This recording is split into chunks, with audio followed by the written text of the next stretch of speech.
ప్రార్థన చేసుకుంటున్నాము, చర్చికి వెళుతున్నాము, అన్నీ కూడా మనము చాలా సాంప్రదాయబద్ధంగా ఉంటున్నామని అనుకుంటున్నాము. అబ్షాలోము ఇక్కడ ఎంత మనకు చూపిస్తున్నాడంటే వాళ్ళ నాయనతో చెప్తున్నాడు. చూడండి 15వ అధ్యాయము 7వ వచనంలో, నాయనా 7 నుండి 12లో మనకి కొద్ది సమయమే ఉంది కాబట్టి క్లుప్తంగా నేను చెప్తా ఉన్నాను, దయచేసి ఆలోచించండి. నాయనా నేను దేవుడికి మొక్కుకున్నా, దేవుడిని అడ్డం పెట్టుకొని ఏం చేస్తా ఉన్నాడు, జనాలందరినీ కూడా లాక్కుపోయి తండ్రికి వ్యతిరేకంగా చేసేటువంటి పనికి మాలిన పని మనం చూస్తా ఉంటే, నాయన నేను మొక్కుబడి తీర్చుకుంటే నాకు సెలవేనైనా నేను వెళ్తానైనా, హెబ్రోనికి వెళ్తాను. ఎక్కడికి వెళ్తాను? హెబ్రోనికి వెళ్తాను అన్నప్పుడు అబ్షాలోము మీరు వాగ్దానాలు విన్నప్పుడు వాళ్ళతో అంటున్నాడు అనమాట, హెబ్రోన్లో ఏలుచున్నాడని కేకలు వేయండి. అంటే తండ్రి కంటే ఎక్కువగా తను గొప్పగా ఉండాలనుకున్నాడు, తండ్రి కంటే ఎక్కువగా పేరు ప్రఖ్యాతులు సంపాదించాలనుకున్నాడు, తండ్రి కంటే మంచిగా నేను ఉండి తండ్రిని అడగొట్టాలనుకున్నాడు. తండ్రిని తనకు శత్రువుగా తలుచుకుంటూ ఈ పనంతా చేస్తా ఉన్నాడు. అయితే తండ్రికి ఒక ఆయన ఉన్నాడు, మంచి మంత్రి అనమాట, మినిస్టర్ అనమాట, అవునా, సలహాదారు అంటారు. ఆయన పేరేంటి, ఎవరైనా చెప్పగలరా? దావీదుకి సలహాదారు, మంచి ఆలోచన చెప్పేటువంటి వాడు అహీతోపేలు. ఎవరు?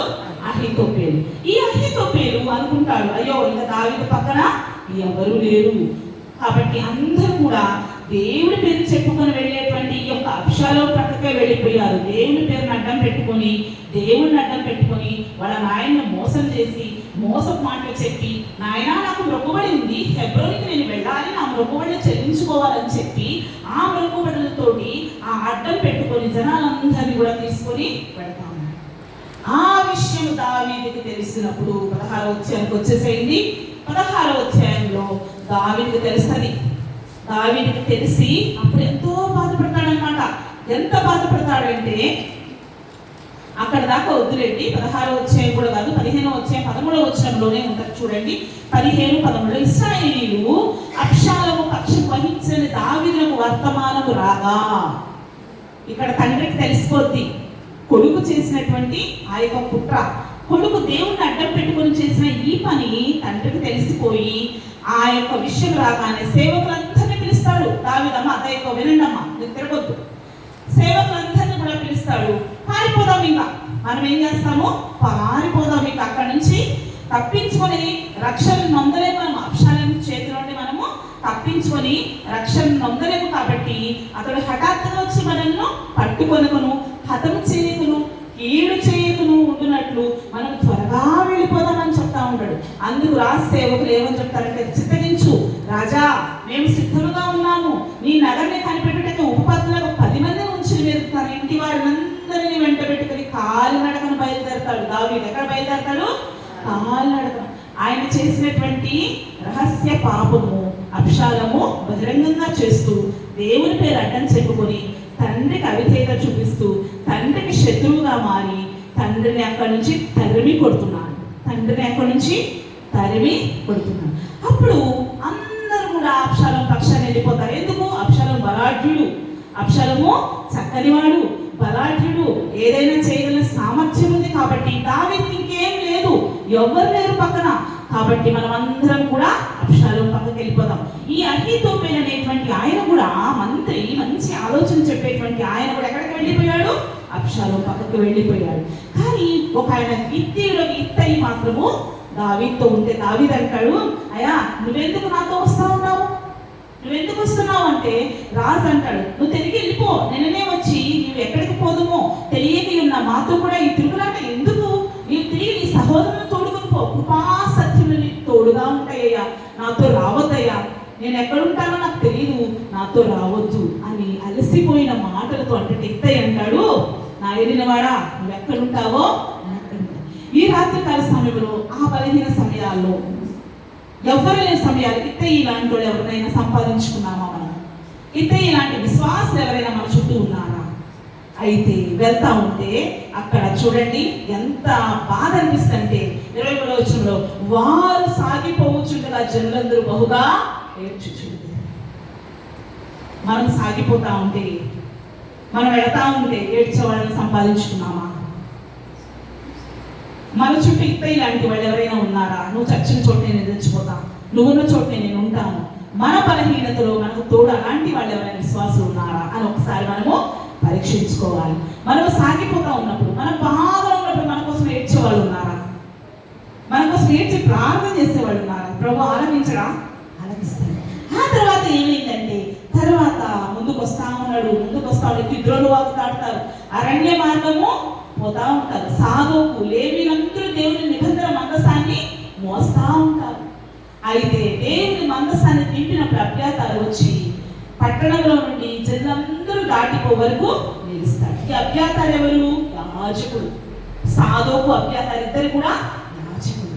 ఈ యాజకులు కూడా ఈ దావీదు దగ్గరే ఉంటారు. యాజకులు కూడా దావీదు దగ్గరే ఉంటారు. అంటే ఇక్కడ మనం ఇంకొక విషయం ఏం తెలుసుకోవాలి అని అంటే, యాజకులతో మనం ఉన్నప్పుడు దేవుని మందస్సు మనతో ఉంటుంది. యాజకులకు వేరుగా మనం ఉంటే దేవుని మందస్సు మనతో ఉంటుంది. చాలా మంది అనుకుంటాము సేవకులు అవసరం లేదు, పాస్టర్స్ అవసరం లేదు, వాళ్ళ సలహాలు మనకేం అవసరం లేదు అని. అహీతోపెలు ఆలోచన వంటి ఆలోచన పనికి మాలిన ఆలోచనలు కలిగి నష్టపోయే వారముగా మనము ఉంటాం. ఇక్కడ ఎప్పుడైతే దావీదు దేవుడు ఎవరు ఏర్పరచుకున్నాడు? దావీదు కోసము యాజకులు ఏర్పరచుకున్నాడు.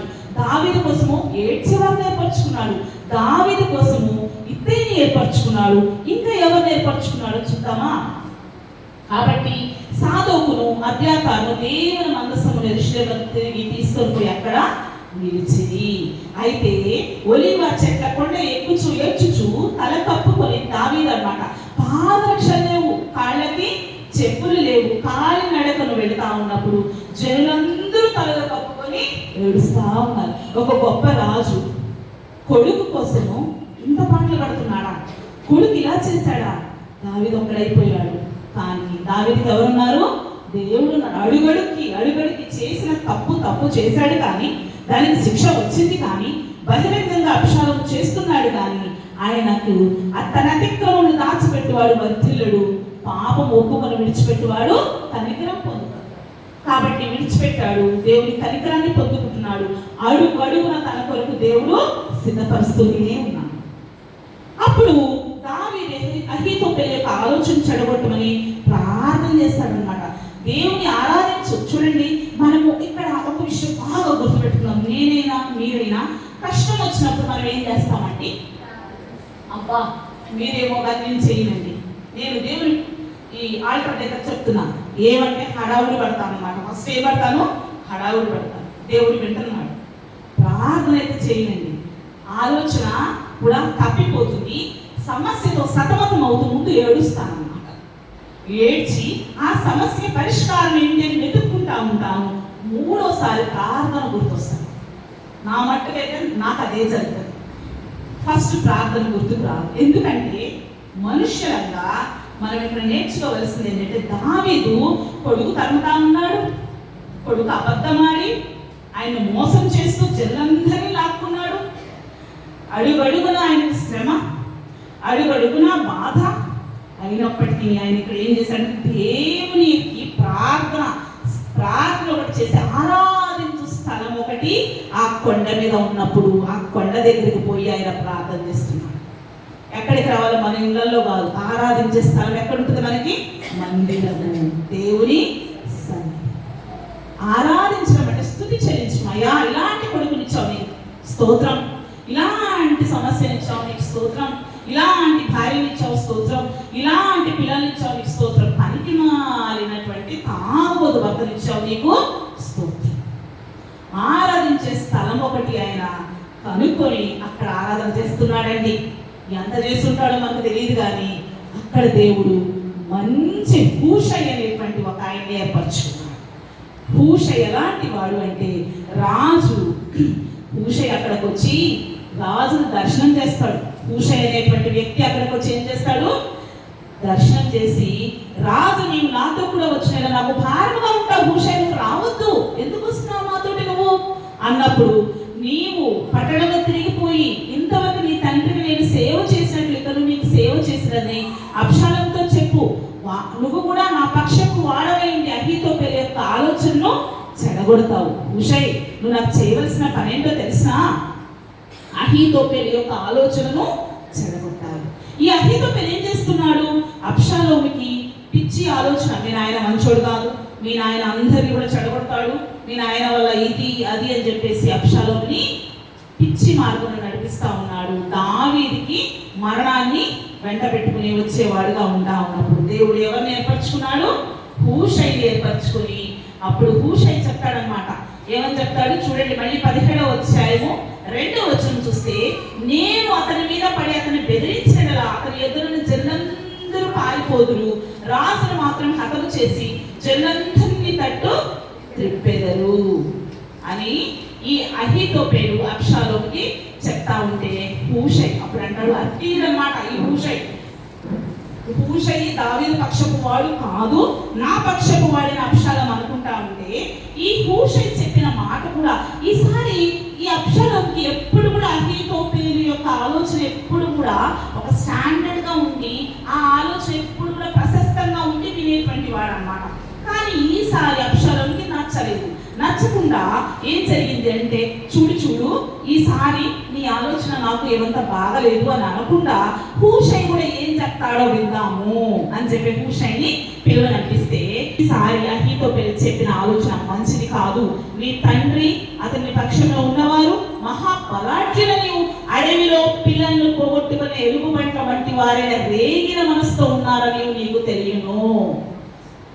రేగిన మనస్సు అంటే మనకి కష్టం వచ్చినప్పుడు, బాధ వచ్చినప్పుడు, శ్రమ వచ్చినప్పుడు, ఎక్కడ నుండి ఎవరైనా అనరాని మాటలు అన్నప్పుడు మనకి ఎలా ఉంటుంది? మనసంతా ఉద్రేకంతో, అలాంటి మనసుతో మీ నాన్న ఉన్నాడు కాబట్టి మీ నాన్న జోలికి పోవద్దు అని చెప్పి హూషై అహీతోపెలు ఆలోచన చెడగొట్టి అబ్షాలోము యొక్క ఆలోచన విషయంలో ఈయన ఏం చేస్తాడు? సమ్మతి పలుకుతాడు అన్నమాట. కాబట్టి ఈ రాత్రి కాల సమయంలో దేవుడు మనల్ని 3 ప్రశ్నలు వేస్తున్నాడు. ఒక ప్రశ్న ఏంటంటే, మన కొరకు దేవుడు ఎవరిని ఏర్పరచుకున్నారో మనం తెలుసుకోగలుగుతున్నాము.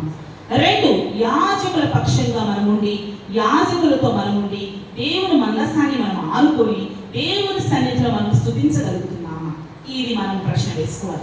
3వది, మన బిడ్డలను పెంచేటప్పుడు రహస్య పాపములు మనము రహస్యంగా చేసిన మన బిడ్డలకు బహిరంగంగా వెంటాడుతాయి. కాబట్టి ఈ 3లో ఒక్కటైనా మనకి తగులుతుంది. కాబట్టి ఖచ్చితంగా ఈ రాత్రికాల సమయంలో దేవుడు మనతో మాట్లాడేది అంటే, అలసటగా బలహీనముగా ఉన్న మనల్ని దేవుడు ఏం చేస్తా ఉన్నాడంటే బలపరచడానికి ఇవి మనకు దృష్టాంతములుగా రాస్తా ఉన్నాడు. ఆ తర్వాత అబ్షాలోము చనిపోతాడు. అంత చేస్తే ఆడు ఏడుస్తాడన్నమాట, అబ్షాలోమా నా కుమారుడా, అబ్షాలోమా నేను చచ్చిపోయినా బాగుండేది కదయ్యా, నువ్వు చచ్చిపోయావు. తండ్రి ప్రేమ కాబట్టి మనము ప్రభు దగ్గర ఏమడగాలి అంటే, ప్రభువా నా రహస్య పాపములు నీ సన్నిధిలో ఒప్పుకుంటున్నాను. నేను సాగిపోయేటప్పుడు నా విశ్వాస జీవితంలో నా కొరకు ప్రార్థించేవారు, ఏడ్చి ప్రార్థించేవారు ఉన్నారా? నా కోసం యాజకత్వం చేసేటువంటి యాజకులు ఉన్నారా? నేను వారిని ఆనుకొని ఉన్నారా? హూషై లాంటి మంచి ఆలోచన చెప్పేవారు ఉన్నారా? అలాంటివన్నీ కూడా మనము దేవుని దృష్టికి అంగీకారంగా ఉంటేనే ఇవన్నీ కూడా జరుగుతాయి అన్నమాట.